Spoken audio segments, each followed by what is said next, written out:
kesabaran batin mereka. Kamu bisa membaca suasana hati orang tanpa bertanya. Kamu bisa tahu siapa yang tulus, siapa yang pura-pura baik. Semua itu adalah bagian dari ilmu batin yang berjalan alami dalam dirimu. Dan semakin kamu mendekatkan diri pada Allah, semakin kuat pula daya spiritual ini.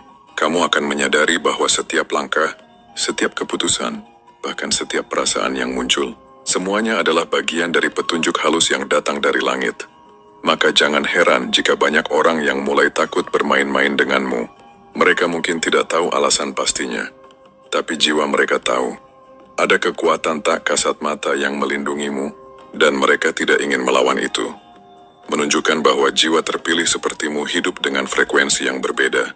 Kamu tidak perlu mencari perhatian, karena semesta sudah menempatkanmu di tempat yang tepat.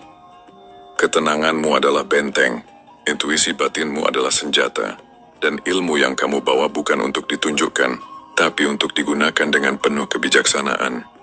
7. Kamu tidak perlu membalas, tapi alam selalu membalas untukmu. Dalam kehidupan, kamu sering disakiti bukan karena kamu lemah, tapi karena kamu berbeda. Kamu punya hati yang jujur, niat yang tulus dan sikap yang tidak suka menuntut. Tapi justru karena itulah, banyak orang mencoba menguji batas kesabaranmu. Mereka pikir kamu diam karena takut. Mereka salah besar.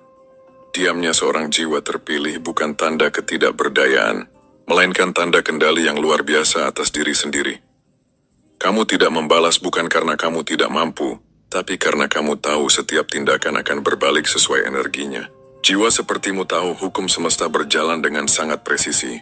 Apa yang kamu tanam, itulah yang akan kamu tuai. Bukan hanya di dunia, tapi juga di alam batin. Maka ketika kamu disakiti, kamu memilih untuk menyerahkan semuanya kepada Sang Pencipta. Kamu tidak perlu berteriak meminta keadilan, karena semesta sudah tahu siapa yang benar dan siapa yang salah. Orang-orang yang pernah meremehkanmu, seringkali menemukan hidupnya perlahan berubah. Bukan karena kamu mendoakan keburukan, tetapi karena energi keseimbangan itu mulai bekerja. Alam tidak bisa ditipu. Orang yang mengirimkan kebencian akan menuai kehancuran batinnya sendiri. Dan kamu justru semakin kuat dalam diam. Sebenarnya kamu adalah cermin bagi orang lain. Mereka yang berhati bersih akan merasa damai di dekatmu. Tapi mereka yang berhati gelap akan merasa seperti terbakar. Karena energi cahaya dalam dirimu menelanjangi niat mereka tanpa kata.